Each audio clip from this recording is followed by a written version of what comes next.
نواب اکبر بگٹی اپنے سماجی اور سیاسی طور پر ایک افسانوی شخصیت تھے۔ انہوں نے اپنی غیر معمولی صلاحیتوں، علم کی گہرائی اور وسیع سماجی رابطوں کو استعمال کرتے ہوئے 60 سال تک سیاست پر غلبہ حاصل کیا۔ وہ بلوچ قوم پرست رہنماؤں میں سے ایک تھے۔ نواب اکبر بگٹی 12 جولائی 1926 کو بارکھان موجودہ بلوچستان میں پیدا ہوئے۔ انہوں نے اپنی ابتدائی تعلیم کراچی گرامر اسکول سے حاصل کی اور 12 سال کی عمر میں ہی اس کا والد وفات کر گیا۔ اس کے بعد ایچیسن کالج سے تعلیم حاصل کرنے کے بعد انہوں نے آکسفورڈ یونیورسٹی میں داخلہ لیا۔ کہا یہ جاتا ہے کہ نواب اکبر بگٹی کی مجموعی طور پر 3 بیویاں اور 13 بچے تھے، جن میں سے 6 بیٹے اور 7 بیٹیاں تھیں۔ ان کی سیاسی کیریئر کا آغاز اس وقت ہوا جب 1960 میں انہوں نے نیشنل عوامی پارٹی میں شمولیت اختیار کی، لیکن ان کے خلاف قتل کیس کے ایک مقدمے کی وجہ سے وہ 1970 کے انتخابات میں حصہ نہ لے سکے۔ کچھ اختلافات کی وجہ سے بگٹی نے نیشنل عوامی پارٹی NAP چھوڑ دی اور ذوالفقار علی بھٹو کی حمایت کی۔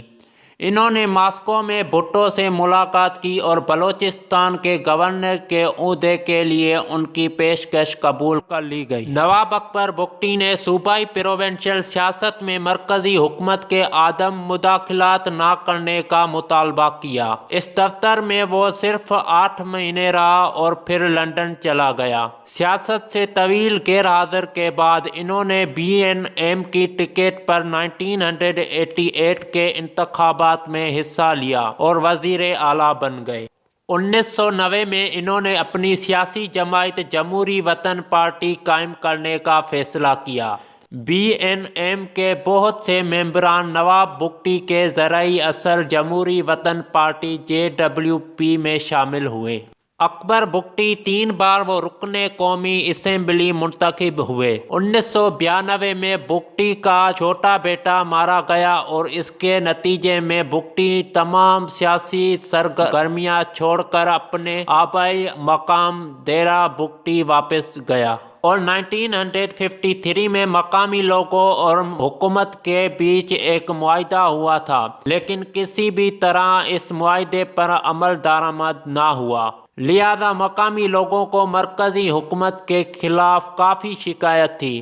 سال 2000 میں پچھلا معاہدہ ختم ہوا تھا اور اسٹیبلشمنٹ نیا معاہدہ کرنا چاہتی تھی، لیکن بگٹی نے بتایا کہ حکومت نے گزشتہ معاہدے کو پورا نہ کیا تھا۔ آپ نے مطالبہ کیا تھا کہ ڈیرہ بگٹی کے مقامی لوگوں کو گیس کمپنیز میں بہتر ملازمت دی جائے اور مقامی نوجوان انجینئر جو ان کمپنیز میں خدمات انجام دینا چاہتے ہیں انہیں ترجیح دی جانی چاہیے۔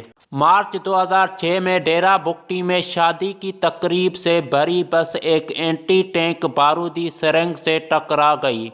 دھماکے کے نتیجے میں 28 افراد جاں بحق، جن میں زیادہ تر خواتین اور بچے تھے، اور 7 زخمی ہوئے۔ زیادہ تر متاثرین کا تعلق مسوری بگٹی قبیلے سے تھا جس نے اکبر بگٹی کی حکومت کے خلاف بغاوت کی تھی۔ نواب اکبر بگٹی نے بس پر حملے کی ذمہ داری قبول کی تھی۔ ایک ضلع سربراہ عبدالصمد لاسی نے بتایا کہ اکبر بگٹی کی قیادت میں عسکریت پسندوں نے ڈیرہ بگٹی کے مختلف علاقوں میں کچی سڑکوں پر سینکڑوں بارودی سرنگیں بچھائی تھیں۔ آخر کار 26 اگست 2006 کو اکبر بگٹی اس غار کے گرنے کے بعد مارے گئے جس میں وہ چھپے ہوئے تھے۔